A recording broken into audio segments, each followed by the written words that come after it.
call me Mystic Mike because I predict these things. Dan Hooker takes on Benoit Saint-Denis at UFC 325. This is the co-main event. Dan Hooker, fresh off of a main event loss to Hangman back in November.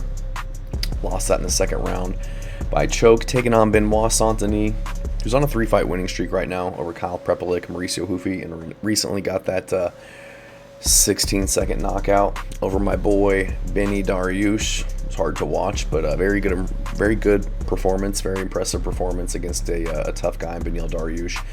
And Dan Hooker, I feel like he's just kind of in the twilight of his career. He was on a 3-fight winning streak there for a while against Puelles, Turner, Gamrot. Ran into Arman Sarukian, lost that fight. He is ranked number 6 in the division, but I just question kind of his why for fighting and his mindset going into this one, just because I feel like he understands that, you know, even though he is ranked number 6, he's probably not going to get another title shot. Going to be 36 in February. So I feel like he's just kind of taking these matchups, you know, taking these fights to, you know, put on performances, which is, you know, nothing wrong with that. You know, I'm sure he's on a good contract, likes to get in there and scrap. The dude's an absolute savage, but I just wonder about his intensity, his discipline, things like that for the remainder of his career, just knowing that he's probably never gonna reach the championship level, not gonna get a title shot, and taking on somebody like Benoit Saint-Denis, who's only 30 years old, in his prime, on a run, has a lot of potential. You know, I imagine that he is still just digging deep and getting after it every day in training camp, trying to get that title shot, trying to become champion. So I'm going to go with Benoit Saint-Denis in this one. And outside of the mindset of Dan Hooker, you know, I do think he's very talented, but we do know that, you know, he struggles against good grapplers. We've seen him perform well in the past, you know, against Gamrot. Did a really good job of scrambling back up to his feet, threatening guillotines, doing damage in the transitions and on the feet enough to win decisions, but he was able to get taken down in those fights. And he did recently get taken down pretty easily by Arman Sarukian, kind of got dominated on the ground and submitted there. So we know the pathway to victory against Dan Hooker. Get him to the ground, look for submissions, look for ground and pound. Easier said than done, though, because he is very tough. He is very scrappy. But I do feel like Benoit Saint-Denis, he's a different kind of grappler than Gamrot.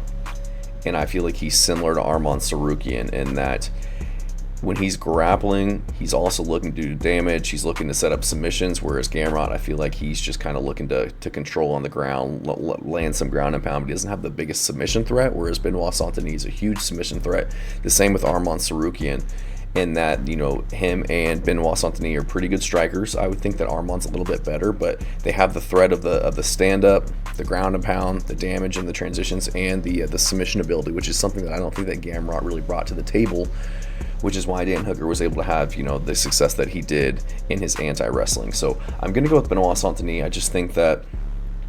think that he's a threat on the feet. I think that his style, putting Dan Hooker on the back foot, you know, pushing in with kicks, body kicks. He was throwing a lot of head kicks against Mauricio Hufi, shooting in for the takedowns. He's just got a very marauding style, and I think that he's just going to go out there and kind of maul Dan Hooker. He's got great cardio. He's got a really good chin.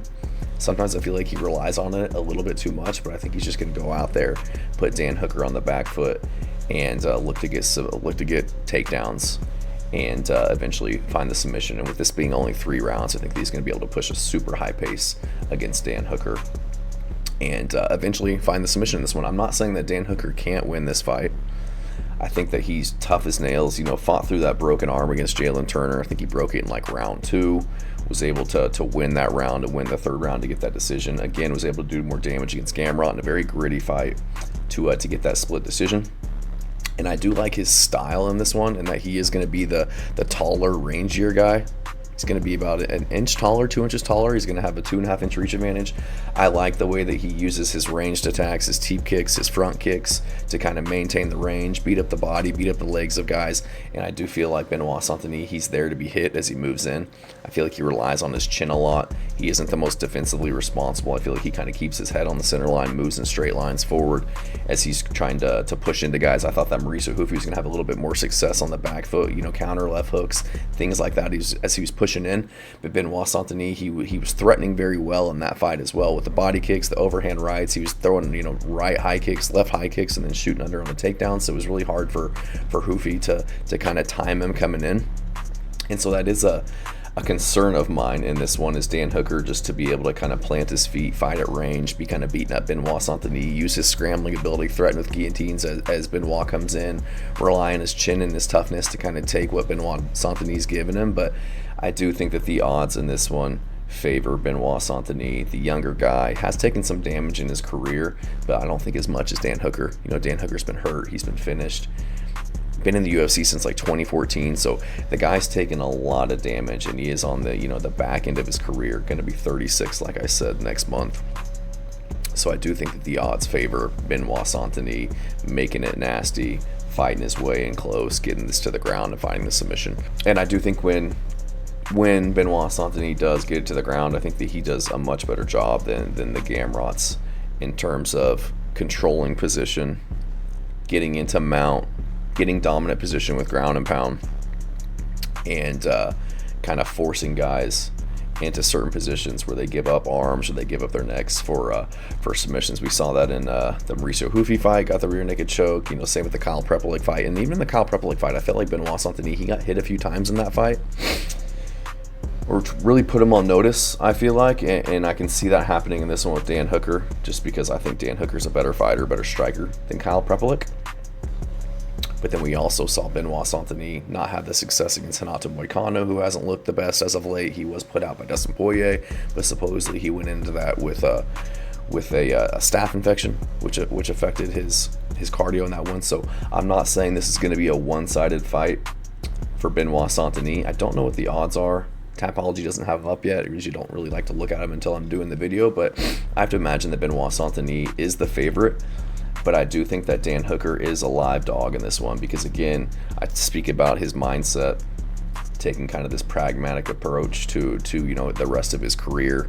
I think he made the comment where if I can't have nice things, nobody else can, just like I'm going to try and ruin as many people's careers and days, just kind of joking about it, but really having an awareness of where he sits in his career and in the division. But with that comes kind of a nothing to lose mentality. Just go out there, put on a show, make it crazy, go for broke, take some risks, and I feel like that could be advantageous for him and lead him to kind of catching Benoit Saint-Denis, who can be hit. He has been taking some damage in his career as well, and again, not the most defensively responsible at times. So I do think that Dan Hooker has a chance, but I think that just skill set of Benoit Saint-Denis, he does really well the grappling, the submissions, which is something that Dan Hooker has struggled with in the past.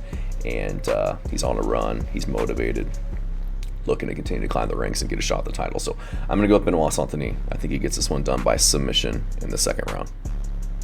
Thanks.